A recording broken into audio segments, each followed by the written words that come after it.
قال الله سبحانه وتعالى إنما المؤمنون إخوة صدق الله مولانا மேலான அல்லாஹுவின் நல்லடியார்களே, அல்லாஹு சுப்ஹானஹு வ தஆலா ஈமான் கொண்ட மூமின்களுக்கு மத்தியிலே இணக்கம் இருப்பதை எதிர்பார்க்கிறான். பொதுவாய் மனித சமூகங்களுக்கு மத்தியிலே எப்போதும் இணைப்பு இருக்க வேண்டும். ரெண்டு நாடுகள், ஊர்கள், மக்கள் இவர்களுக்கு மத்தியிலே சுமூகமான தொடர்பு இருக்க வேண்டும். அந்த தொடர்பில் சந்தேகங்கள் இருக்கக்கூடாது, ஐக்கியம் இருக்க வேண்டும். ஒப்பந்தங்கள் மூலமாக இந்த ஐக்கியங்களை அவர்கள் நிலைநாட்டிக் கொள்ள வேண்டும் என்றெல்லாம் இஸ்லாம் எதிர்பார்க்கிறது.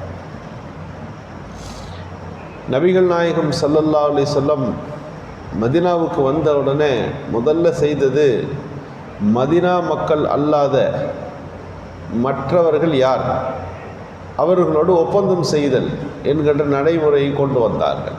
முதலில் யூதவர்களோடு ஒப்பந்தம் செய்தார்கள். 9 அம்ச ஒப்பந்தம். இந்த ஒப்பந்தங்கள் மூலமாக அங்கே அமைதி நிலைநாட்டப்பட்டது. கடைசியாக மக்காவாசிகளோடு ஹுதைபியாவில் ஒப்பந்தம் செஞ்சாங்க. உங்களுக்கு எதிராக நாங்கள் போர் செய்ய மாட்டோம், நீங்கள் எங்களுக்கு எதிராக போர் செய்யக்கூடாது.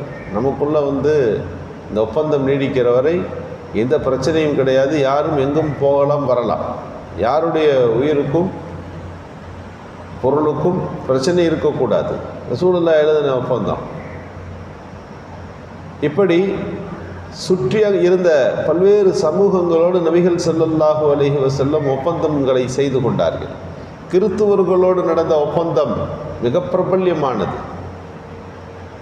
பஹ்ரைன் பகுதியில் இருக்கக்கூடிய அந்த சர்ச்சுகள், அவர்களுக்கு நபிகள் ஸல்லல்லாஹு அலைஹி வஸல்லம் அந்த மக்களோடு ஏற்படுத்தி கொண்ட அந்த ஒப்பந்தம் வரலாற்று பிரபல்யமானது. இந்த ஒப்பந்தங்கள் மூலம் நபிகள் பெருமானார் சொல்ல வருகிற செய்தி இதுதான். அது மனித சமூகங்களுக்கு மத்தியில் என்றைக்கும் சுமூகமான ஒரு சூழல் நிலவ வேண்டும், பயமற்ற ஒரு பண்பு இருக்க வேண்டும் என்று விரும்பினார்கள். முன்னால் சுமூகமான சூழ்நிலை வரணுன்றதுக்கு வருஷத்துக்கு 4 மாதம் மட்டும் ஒதுக்கி இருந்தாங்க.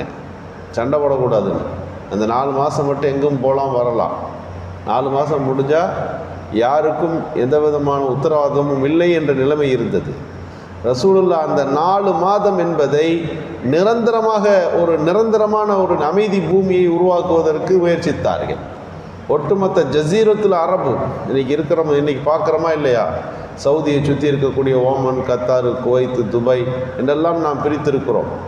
அது ஈரான், ஈராக் வரை நீளுகிறது. அந்த ஜசீரத்துல் அரபுனுடைய பகுதி ஈரானை தவிர்த்து அப்படியே சுற்றி இருக்கக்கூடிய அத்தனை பகுதிகளும் நபிகள் பெருமானார் ஸல்லல்லாஹு அலைஹி வஸல்லம் அவர்களுடைய காலத்தில் கருத்தில் எடுத்து கொள்ளப்பட்டது. உமரது எல்லா காலத்தில் இந்த எல்லா பகுதியும் இஸ்லாத்துக்குள்ளே வந்துருச்சு, ஆட்சி பகுதிக்குள்ளே வந்து விட்டது.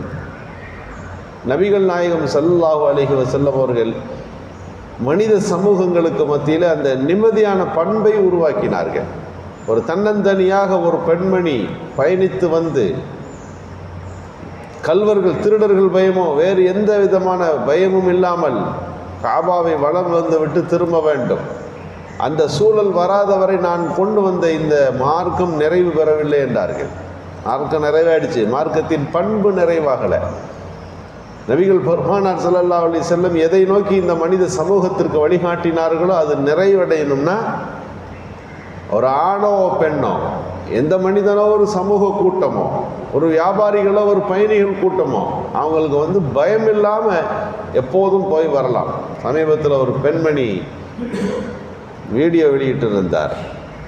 ஒரு பாதையில் நடந்து போகிறார், ரோட்டின் ஒரு பகுதியில். இப்போ மணி என்ன தெரியுமா என்று கேட்கிறார். 1 மணி. நான் இருப்பது அரபு நாடு. 1 மணிக்கு நான் தன்னந்தனியாக இப்போது வேலை முடிச்சுட்டு வீட்டுக்கு போய்கிட்டு இருக்கேன். எனக்கு எந்த பயமும் இல்லை. நான் எந்த விதமான அச்சமும் இல்லாமல் நடந்து போகிறேன். காரணம், நான் நடந்து போய் கொண்டிருப்பது ஒரு அரபு நாடு என்று சொன்னார். ஆச்சரியம். பல்வேறு கமாண்டுகள் கீழே வந்தது. அரபு நாடுகளில் எப்படி இந்த அளவிற்கு பாதுகாப்பு கிடைக்கிறது என்றெல்லாம் மக்கள் கேட்டுக்கொண்டிருந்தார்கள்.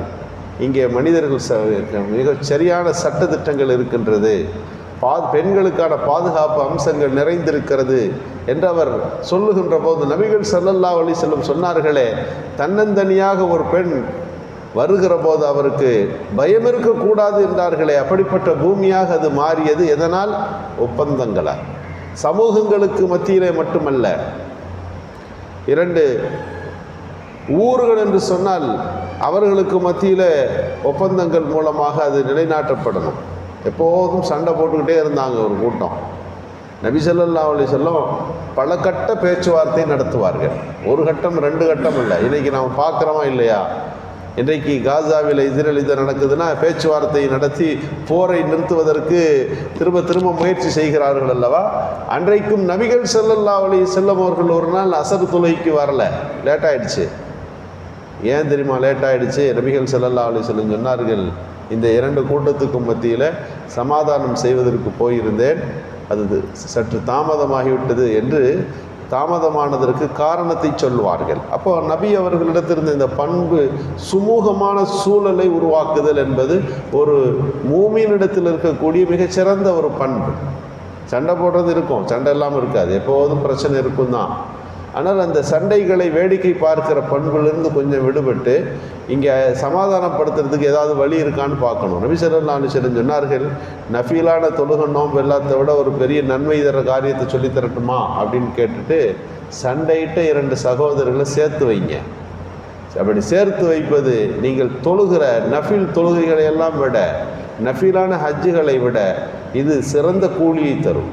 மீசான் தராசில அதற்கான கணம் அதிகம் என்றார்கள் ஸல்லல்லாஹு அலைஹி வஸல்லம். பொய் சொல்வது மார்க்கத்தில் கூடாது, ஹராம், பொய்யை பயன்படுத்தக்கூடாது.